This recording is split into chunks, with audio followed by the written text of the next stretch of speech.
இனிய தேவ பிள்ளைகளே, இன்ப இயேசுவின் மகத்துவ நாமத்தில் உங்களை வாழ்த்துகிறேன். இன்றைய தினத்திலும் உங்களோடு சங்கீதம் 121:7 கர்த்தருடைய வார்த்தையை பகிர்ந்து கொள்வதில் மிக்க மகிழ்ச்சி அடைகிறேன். சங்கீதம் 121:7 என்ன சொல்லுகிறது? கர்த்தர் உன்னை எல்லா தீங்குக்கும் விலக்கி காப்பார்.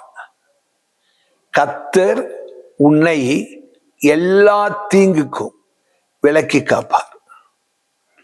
அன்பான தேவனுடைய பிள்ளைகளே, தீங்கு என்று சொல்லும்போது தேவ பிள்ளைகளுக்கும் அது உண்டு.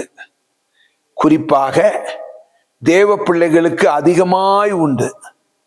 பிசாசானவன் தன்னுடைய அக்கினி அஸ்திரங்களை கொண்டு எந்த விதத்திலாகிலும் நமக்கு தீங்கை உண்டு பண்ண அவன் எத்தனித்து கொண்டே இருக்கிறான், சுற்றித் திரிகிறான். அவன் எப்பொழுதுமே அவன் சுற்றித் திரிகிறான் நமக்கு தீங்கு செய்யும்படிக்கு. ஆனால் வேதம் சொல்லுகிறது, அப்போஸ்தலர் நடபடிகள் 18வது அதிகாரம் 10வது வசனத்திலே ஆண்டவர் அப்போஸ்தலனாகிய பவுலுக்கு சொல்லுகிறார், உனக்கு தீங்கு செய்யும்படி ஒருவனும் உன்மேல் கை போடுவது இல்லை. உனக்கு தீங்கு செய்யும்படிக்கு ஒருவனாவது உன்மேலே கை போடுவது இல்லை. காரணம், நான் உன்னோடு கூட இருக்கிறேன். சங்கீதத்தில் தாவீது அவருக்கு சொல்லும் போது ஆண்டவர் சொல்லுகிறார், உன்னை எல்லா தீங்குக்கும் கர்த்தர் விலக்கி காப்பார். எப்படி? கூடவே இருப்பாரு. வேதம் சொல்லுகிறது, உன் பக்கத்திலே 1000 பேரும் உன் வலது புறத்திலே 10,000 பேரும் விழுந்தாலும் அது உன்னை அணுகாது. உன் கண்களினாலே நீ காண்பாய், ஆனால் எதுவுமே உன்னை அணுகாது. காரணம் என்ன என்று சொல்லி பார்க்கும்போது, உன்னோடு கூட இருக்கிற தேவன் தன்னுடைய செட்டைகளிற்கு அந்த நிழலுக்குள்ளே, அந்த மறைவுக்குள்ளே அவர் உன்னை வைத்து பாதுகாக்கிறார். ஆகையினாலேதான் எந்த தீங்கும் உன்னை அணுகாது.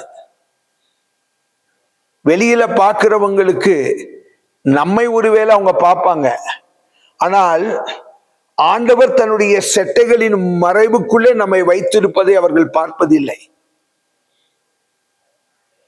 அக்கினிக்குள்ள தூக்கி போட்டாங்க 3 வாலிபர்களையும். வசனம் சொல்லுகிறது, அவர்கள் சரீரத்தில் இருக்கிற ரோமம் கூட, முடிகள் கூட அது எரிந்து போகவில்லை. ரோமம் கூட எரிந்து போகவில்லை. காரணம் என்ன என்று பார்க்கும்போது, கர்த்தர் கூட இருந்தார். கர்த்தர் கூட இருந்ததினால், பவுலோடு கூட இருந்தது போல இந்த 3 வாலிபர்களுக்கும் கூட இருந்ததினால் ஒரு ரோமம் கூட, ஒரு முடி கூட அவர்கள் சரீரத்தில் கருகி போகவில்லை. அன்பான தேவனுடைய பிள்ளைகளே, சிலர் ஒரு விபச்சார ஸ்திரியை கையுங்களவுமாக பிடித்து இயேசுவுக்கு பக்கத்திலே கொண்டு வந்து நிறுத்தி சொல்லுகிறார்கள், மோசையினுடைய பிரமாணத்தின்படி இப்படிப்பட்ட பாவம் செய்கிறவள் கல்லெறிந்து கொல்லப்பட வேண்டும் அல்லவா? ஆகையினால் இந்த ஸ்திரீயை கல்லெறிந்து கொள்ள வேண்டும் என்று சொல்லுகிறார்கள். அவள் உண்மையாகவே கல்லெறிந்து கொல்லப்பட்டாளா என்று சொல்லி பார்க்கும்போது இயேசுவுக்கு பக்கத்துல வந்துட்டா. இனிமேல் தீங்கு ஒன்றும் அவளை அண்டாது. அவள் கல்லெறிந்து கொல்லப்பட வேண்டுமா? நியாயப்பிரமாணத்தின் படி அது நடக்க வேண்டும். ஆனால் நடந்ததா என்று சொன்னால் நடக்கவில்லை. காரணம், இனி தீங்கை நீ காண மாட்டாய். தீங்கு ஒன்றும் உன்னை இனிமேல் தொடாது. காரணம், இயேசுவன் பக்கத்தில் இருக்கிறாரு. உன்னை காப்பாற்றுவதற்கு அவர் போதுமானவராய் அவர் காணப்படுகிறார். ஒருத்தராவது கல்லறிந்து அவளை கொல்ல துணியவில்லை. அன்பான தேவனுடைய பிள்ளைகளே, உங்க வாழ்க்கையிலும் கூட நீங்க தீங்க காண மாட்டீங்க. எது வரைக்கும்? இயேசு உங்களோடு கூட இருக்கிற வரைக்கும். இயேசு உங்களோடு கூட இருக்கிற வரைக்கும். இயேசு எப்போ உங்க கூட இருப்பாரு? வேதம் சொல்லுகிறது, நீங்கள் அவரோடு கூட இருந்தால் அவர் உங்களோடு கூட இருப்பார். அன்பானவர்களே, இனி நீங்க தீங்க காண மாட்டீங்க. கர்த்தர் உங்களை காப்பார். நீங்க அவரோடு கூட இருங்க, அவரோடு கூட நடங்க, அவருடைய பிள்ளைகளாய் இருங்க. கர்த்தர் உங்களை ஆசீர்வதிப்பாராக. ஜெபிப்போமா? மகா கிருபையுள்ள ஆண்டவரே, எங்கள் பரிசுத்த தகப்பனே, உங்க வார்த்தைகளை கேட்க எங்களுக்கு கொடுத்த கிருபைக்காக உங்களுக்கு நன்றி செலுத்துகிறோம். கேட்ட வசனத்தை கர்த்தர் எங்களுக்கு ஆசீர்வதித்து தாரும். நாங்க ஒரு ஆண்டவரே பாதுகாப்பான உலகத்துல இல்ல, தீங்குகள் நிறைஞ்ச உலகத்துல தான் இருக்கிறோம். ஆனாலும் கூட எங்களுக்கு ஒரே ஒரு தைரியம், எங்க கூட இருக்கிற இம்மானுவேல் எங்கள் ஆண்டவர் தீங்குகளுக்கு எங்களை விலக்கி காப்பார்.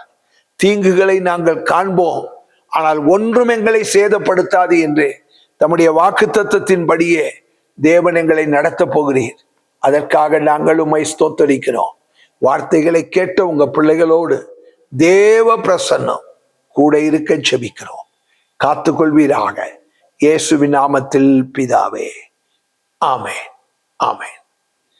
God bless. கர்த்தர் உங்களை ஆசீர்வதிப்பாராக. ஆமென்.